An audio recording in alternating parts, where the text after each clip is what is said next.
तो दुकान के ताले टूट गए। 7 से 8 किलो चांदी का माल रहेगा और 1 ग्राम की ज्वेलरी थी। 10 सालों को तोड़ने के बाद उन्होंने इस ज्वेलरी की दुकान में चोरी की है। ये मोबाइल की जो दुकान है, यहाँ पर 70 से 80 हजार का माल चोरी हुआ था।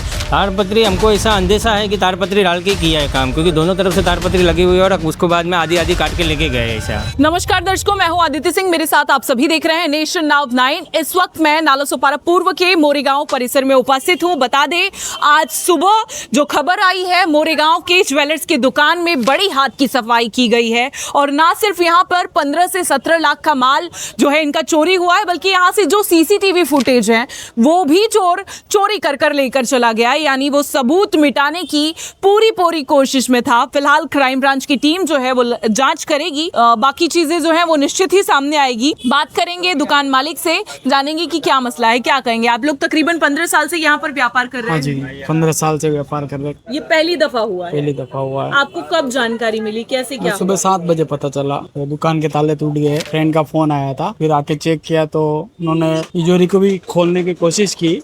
तिजोरी खुली नहीं, जो बाहर माल पड़ा था चांदी का वो सब लेके चले गए। 7 से 8 किलो चांदी का माल रहेगा और 1 ग्राम की ज्वेलरी थी वो भी लेके चले गए। जो डायमंड रहते, पत्थर जो अंगूठी में लगाते, उसका पूरा बॉक्स चला गया। अच्छा, तिजोरी खोलने की भी बहुत ट्राई की। तिजोरी के वो डोर है उसको भी खोला, लेकिन मेन जो तिजोरी है वो नहीं खुली। जो चांदी का माल इसमें ड्रॉ में रखा था वो माल पूरा लेके चले गए। तो इससे आपका अंदाजन कितना नुकसान हुआ है? अंदाजन 7 से 8 किलो चांदी रहेगी।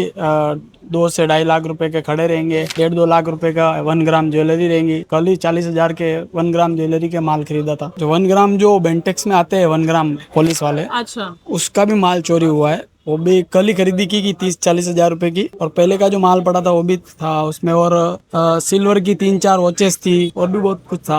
अभी पुलिस की टीमें यहाँ पर पहुंची हैं, क्या बातचीत हुई, क्या कहा उन्होंने? हाँ, वो सब बयान लेके गए, क्या क्या हुआ, कैसे हुआ, कितना गया, क्या गया। अभी उनकी टीम लगी हुई है। कितने बजे रात को आप लोग दुकान बंद करके गए? आपका किसके ऊपर अंदेशा है कि कौन कर सकता है? कोई शक नहीं, किसी के ऊपर शक नहीं है। हम 9:30 बजे दुकान बढ़ा के चले गए, बंद करके चले गए थे दुकान जी। तो आपने ये पूरा जो है दुकान ठीक तरीके से बंद किया था? हाँ, पूरे लोग, सब लोग, क्योंकि ये सब लोग तोड़े हुए हैं, सब लोग बराबर चेक करके फिर 9:30 बजे बंद करके गए। कितना लॉक रहा होगा? करीबन 6 लोग तो जाली में, 2 लोग ये और ये कम से कम 10 लोग रहेंगे। 10 लोग ताले तोड़कर चोर घुस गया। जी। और सुबह ये शटर जो है ये खुला हुआ था? हाँ, शटर आधा लगभग खुला हुआ था। हाँ, खुला हुआ। अब देखिए ये स्थिति यहाँ पर, जिस कदर ये चोरों ने चोरी की है, यहाँ पर जबरदस्ती तोड़कर वो अंदर घुसे हैं। 10 तालों को तोड़ने के बाद उन्होंने इस ज्वेलरी के दुकान में चोरी की है। वहाँ देखिए वो तिजोरी है जिसका मेन डोर जो है वो खुला हुआ है, लेकिन उसके बाद जो अंदर जहाँ पर लॉक में पिन डालना होता है वहां पर शायद वो फेल हो गए और जिसके चलते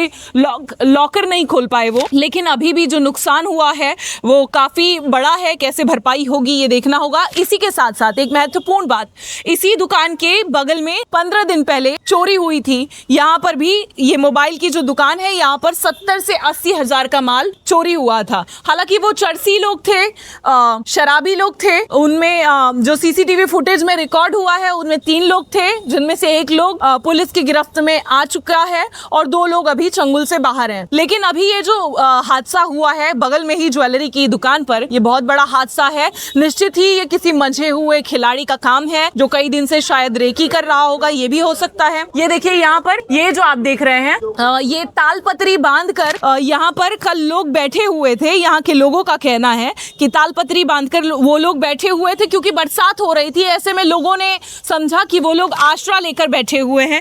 क्या कहेंगे यहाँ पर? ये तारपत्री हमको ऐसा अंदेशा है कि तारपत्री डाल के किया है काम, क्योंकि दोनों तरफ से तारपत्री लगी हुई है और उसको बाद में आधी आधी काट के लेके गए ऐसा।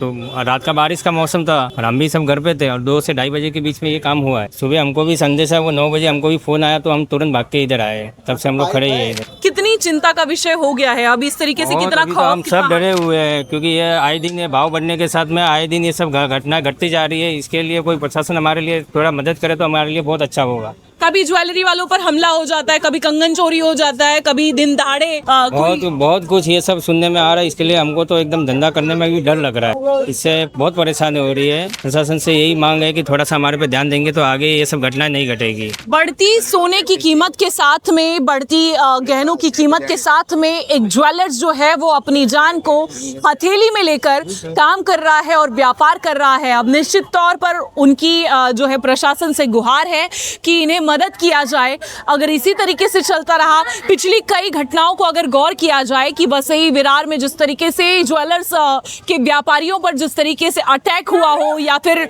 दिन दहाड़े लूट मार हुई हो, ये घटनाएं लगातार बढ़ती जा रही हैं। अब देखना होगा कि प्रशासन द्वारा कैसे इन मामलों पर जो है एक तरीके से शिकस्त कसी जाती है या इन आंकड़ों को कम किया जाता है, या जो जिनके हौसले बुलंद हो रहे हैं इस तरह के अपराध करने के प्रति, उनके हौसलों को कैसे तोड़ा जाता है।